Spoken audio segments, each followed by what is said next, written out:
السلام علیکم اسٹوڈنٹس، کیسے ہیں آپ سب؟ ٹھیک ہے؟ کلاس ہم نے یہ چیپٹر سٹارٹ کیا ہوا کل ہم نے پچھلے لیکچر میں ہم نے اخوت پڑھا تھا.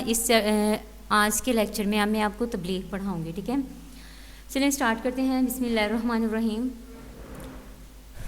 قرآن پاک کی سورہ مائدہ کی آیت نمبر 67 کا ترجمہ دیکھیں. اے رسول اللہ صلی اللہ علیہ وآلہ وسلم، پہنچا دو جو آپ صلی اللہ علیہ وآلہ وسلم کے رب کی طرف آپ صلی اللہ علیہ وآلہ وسلم پر نازل کیا گیا ہے.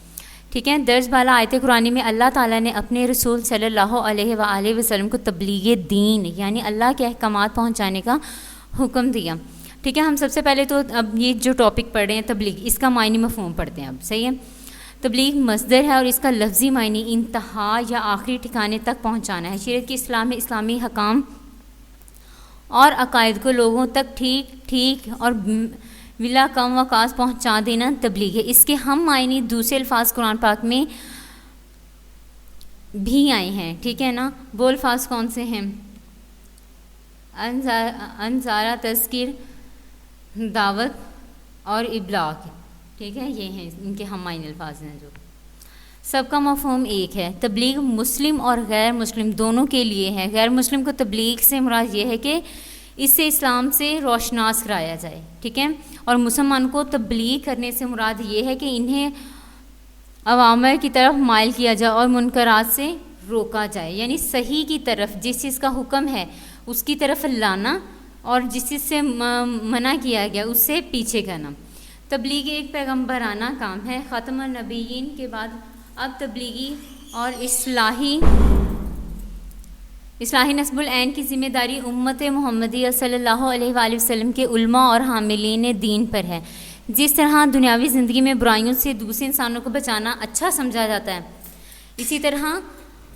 اسی طرح آخرت کے عذاب سے بچانے کے لیے تبلیغ کرنا یکساں اہمیت رکھتا ہے. تبلیغ سے انسان کا اپنا فائدہ بھی ہے. جس طرح گندگی سے متعدد امراض یعنی بیماریاں پیدا ہوتی ہیں، اسی طرح برائیوں سے معاشرے میں اخلاق کے امراض پیدا ہوتے ہیں جس سے کوئی بچ نہیں سکتا. اس لیے تبلیغ کرنے سے دوسروں کے ساتھ مبلغ بھی فائدہ اٹھاتے ہیں. ٹھیک ہے، اب دیکھیں تبلیغ کی ضرورت حق کی اشاعت ہے. ٹھیک ہے، اور باطل کا مقابلہ. پہلے تو حق کی اشاعت پڑھتے ہیں. یہ بات کسی سے ڈھکی چھپی نہیں کہ اس دنیا میں روشنی اور تاریکی، حق اور باطل، سچ اور جھوٹ ساتھ ساتھ موجود ہیں. ضرورت اس بات کی ہے کہ سچائی اور حق کو لوگوں تک پہنچانے کے لیے ان تک کوشش کی جائے اور اس راہ میں جس قدر مشکلات اور تکلیفیں پیش ہیں ان کو خوشی سے برداشت کریں. تبلیغ کی اس فرض کو ادا کرنے سے انسانوں کے مزاج اور ان کی صلاحیتوں سے واقفیت حاصل کی جائے تاکہ سچائی کو ان تک پہنچانے میں آسانی ہو. ٹھیک ہے، حق کی اشاعت کا سمجھ آ گیا ہے؟ مطلب حق کو پھیلانے کے لیے. ٹھیک ہے نا، راستے میں جس قدر مشکلیں ہیں تو انہیں کیا کریں، انہیں خوشی سے برداشت کیا جائے.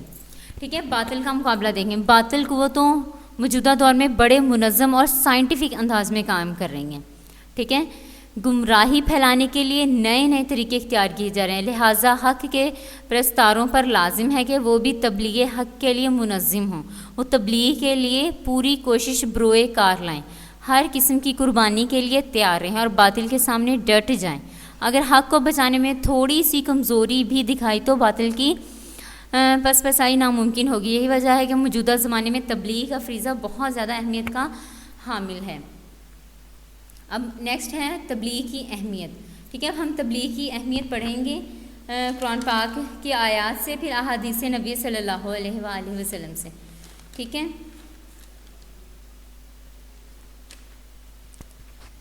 دیکھیں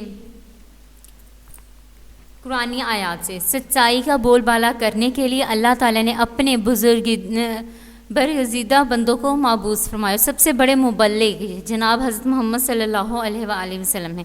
ان کو تبلیغ کا فریضہ سپرد کرتے ہوئے اللہ تعالیٰ نے سورہ المائدہ کی آیت نمبر 67 میں یوں مخاطب فرمایا. اس کا ترجمہ دیکھیں. اے رسول اللہ صلی اللہ علیہ وآلہ وسلم، پہنچا دو آپ صلی اللہ علیہ وآلہ وسلم کے رب کی طرف سے آپ صلی اللہ علیہ وآلہ وسلم پر نازل کیا گیا ہے، اور اگر یہ نہ کیا تو گویا آپ صلی اللہ علیہ وآلہ وسلم نے اس کا پیغام نہیں پہنچایا.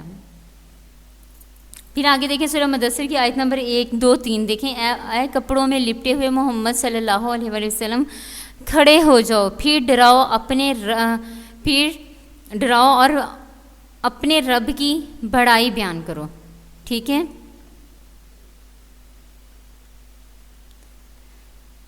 پھر اسی طرح ہی سورہ حجر کی آیت نمبر 94 میں ہے، اس کا ترجمہ دیکھیں. پس جس بات کا آپ صلی اللہ علیہ وسلم کو حکم دیا گیا صاف صاف کہہ دیں اور مشرکوں سے اعراض کریں، یعنی منہ پھیر لیں ان سے. اب آگے دیکھیں احادیث نبی صلی اللہ علیہ وسلم. رسول اکرم صلی اللہ علیہ وآلہ وسلم کے اقوال کا ایک بڑا حصہ تبلیغ کے بارے میں حدیث کی کتابوں میں موجود ہے. چند احادیث درج ذیل ہیں، ان کا ترجمہ دیکھیں. ٹھیک ہے. تم میں سے جو شخص کوئی برائی دیکھے تو اس سے اپنے ہاتھ سے روکے، پھر اگر طاقت نہ ہو تو زبان سے. ٹھیک ہے. زبان سے منع کرے. اگر یہ بھی ممکن نہ ہو تو پھر کیا ہے، دل میں اس چیز کو برا سمجھے. یہ کیا ہے، یہ کمزور ترین ایمان ہے. پھر آگے ہے نمبر 2 پہ، میری طرف سے آگے پہنچاؤ اگرچہ ایک آیت ہی ہو. ٹھیک ہے نا، کہ ایک دین اسلام کی اشاعت کرو چاہے کیوں وہ ایک آیت ہی کیوں نہ ہو. ٹھیک ہے نا.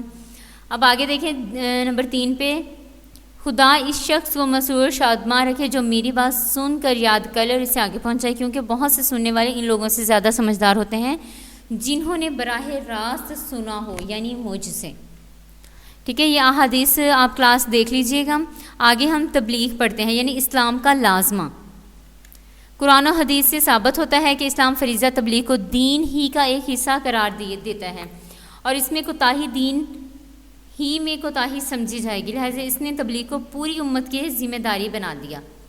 قرآن مجید کی سورہ بقرہ کی آیت نمبر 143 میں ارشاد الہی ہے، اور اس طرح ہم نے تمہیں معتدل امت بنایا تاکہ تم ہو لوگوں پر گواہ.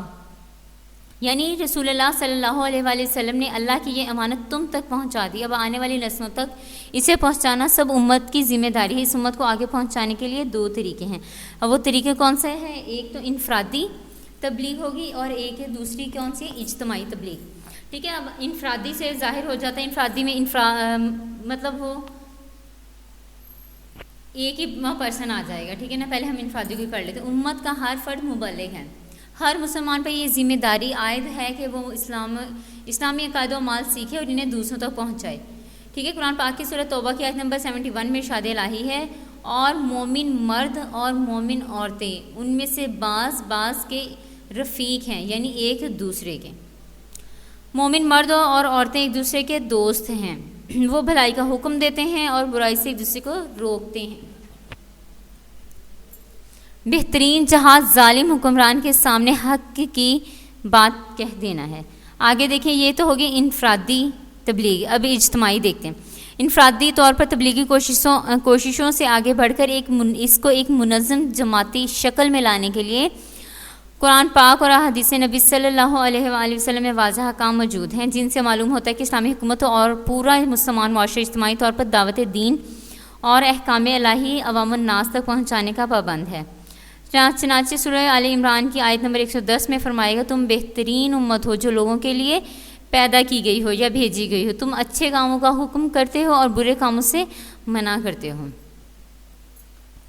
اب آگے دیکھیں رسول صلی اللہ علیہ وسلم. نبی کریم صلی اللہ علیہ وآلہ وسلم کی پوری زندگی انہی آیات کی تفسیر ہے.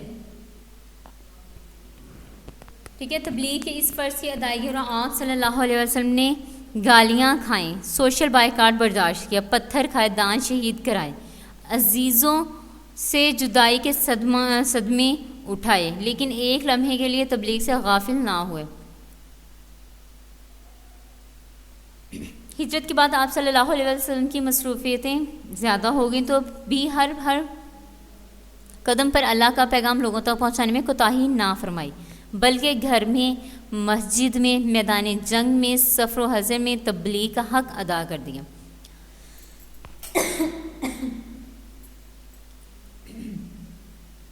سورہ اثر میں ارشاد ہے، اس کا ترجمہ دیکھیں، زمانے کی قسم بے شک انسان خسارے میں ہے سوائے ان لوگوں کے جو ایمان لائے اور انہوں نے نیک عمل کیے اور انہوں نے ایک دوسرے کو حق کی وصیت کی اور صبر کی وصیت کی یعنی تلقین فرمائی۔ اس صورت میں صاف طور پر بتایا گیا کہ محض خود نیک بننے سے اسلام کا تقاضا پورا نہیں ہوتا، ٹھیک ہے، جب تک دوسروں کو بھی نیک بنانے کی کوشش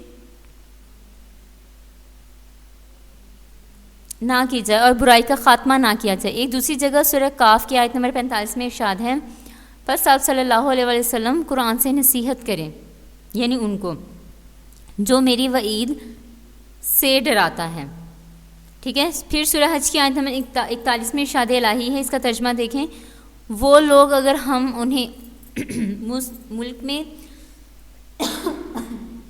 دسترس مین اختیار دیں تو نماز قائم کریں، زکوٰۃ ادا کریں اور نیک کاموں کا حکم دیں اور برائی سے روکیں، تمام کاموں کا انجام اللہ ہی کے لیے ہے، ٹھیک ہے۔ اب آگے دیکھیں عدم تبلیغ پر وعید شدید۔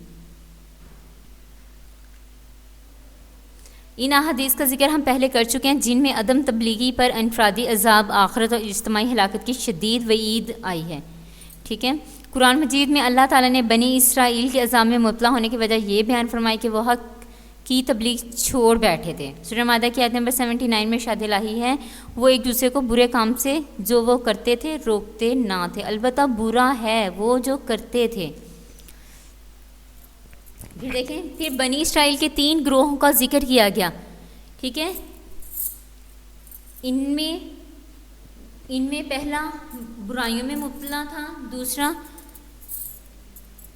دوسرا گروہ نیک خود تھا لیکن دوسروں کو برائیوں سے روکتا نہیں تھا، تیسرا گروہ وہ خود بھی نیکی پر کاربند تھا اور باقیوں کو بھی برائی سے روکتا تھا۔ جب اللہ تعالیٰ کا عذاب آیا تو صرف آخری گروہ کو بچایا گیا اور پہلے دونوں گروہ کو ہلاک ہو گئے، ٹھیک ہے نا۔ اس سے معلوم ہوتا ہے کہ تبلیغ دین چھوڑ دینے سے قوموں پر ہلاکت و تباہی اللہ تعالیٰ کی طرف سے مسلط کر دی جاتی ہے، ٹھیک ہے۔ کلاس آج کے لیے اتنا کافی ہے، انشاءاللہ نیکسٹ لیکچر میں ہم تبلیغ کے اصول پڑھیں گے، یعنی اس کے طریقہ کار کیا ہے۔ اوکے اسٹوڈینٹس، اللہ حافظ۔